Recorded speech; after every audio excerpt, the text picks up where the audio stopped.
Good afternoon, Art. We're heading towards the end of the day in Spenceport. We've done a few interviews this morning. Can you just first start off by telling us your name and your involvement with the Lois, McClure and the Lake Champlain Maritime Museum? Well, my name is Art Cohn. I am the historian for this project, and I also get to drive the tugboat. I'm the captain of the tugboat. I've been involved with this project for 38 years, which is back in the initial discovery of the first of these sailing canal boats, doing research in water and in the library, and then superintending the construction project. I went, after the boat was launched, I went out just to see how it went, not intending to make it my full-time pursuit, but I enjoyed so much the way the boat was received by the community and how well it gave people an opportunity to talk about history and shipwreck management, which is, of course, the mission of our museum, that I've been traveling with it ever since. Now, we were talking with your lovely wife, Annie, and you talked about Josie a bit earlier. Yeah. What's it like traveling as a family? It's wonderful. Of course, I've been away from home. I think this is the 109th day.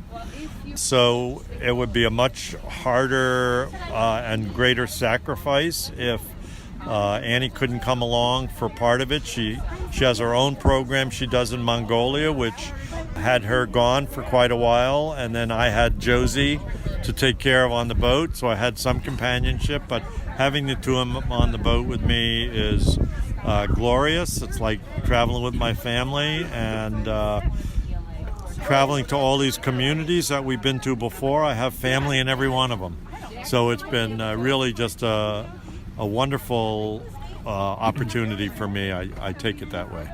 So we were talking with the captain earlier on about the Lois McClure, but can you tell us a bit about the story of the Churchill, which is the tugboat that travels with the Lois McClure and actually keeps the Lois McClure moving?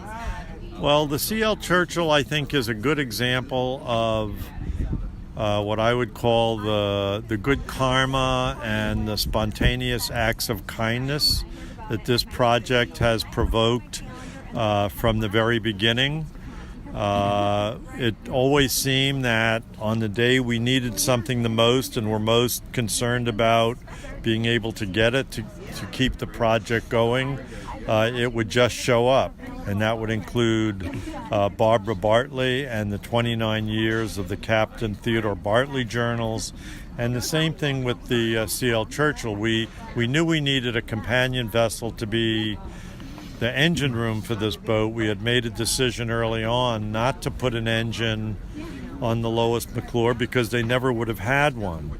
And in our quest to build a boat that would be easy for people to get, what was it really like in 1860 to be on a canal boat on the system? This boat really helps people do that. I've watched it now for years. It's like the proverbial magic carpet or time machine.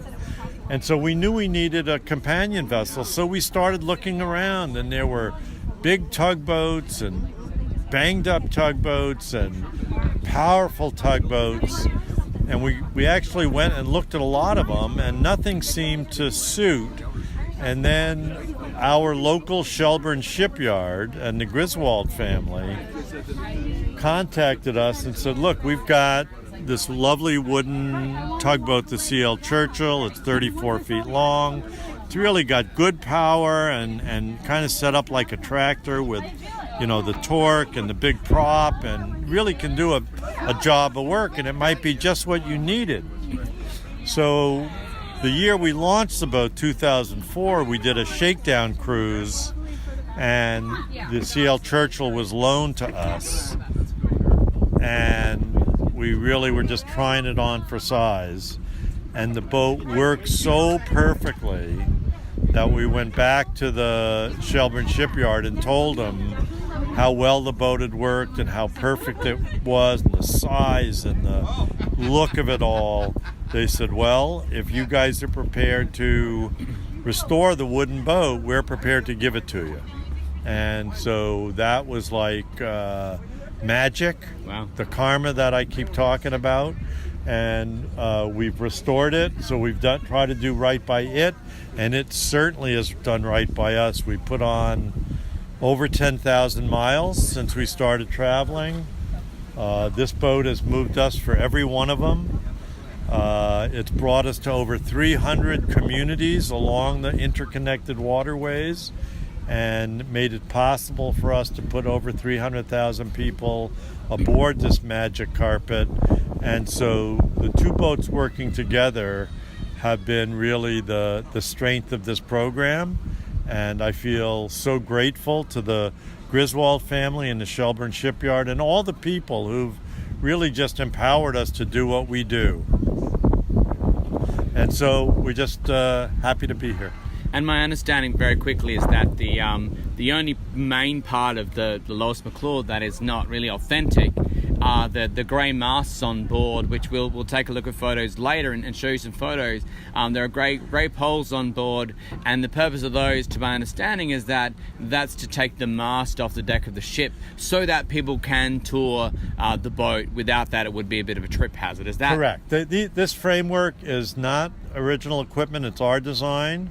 Of course, the life rails would not be on an original boat, or the stairway, or the fire extinguisher. Okay. So we put all this safety equipment on that we ask people simply to look through as they get to the wooden boat, because the wooden boat is correct in dimension, joinery, and detail, and type of wood as well.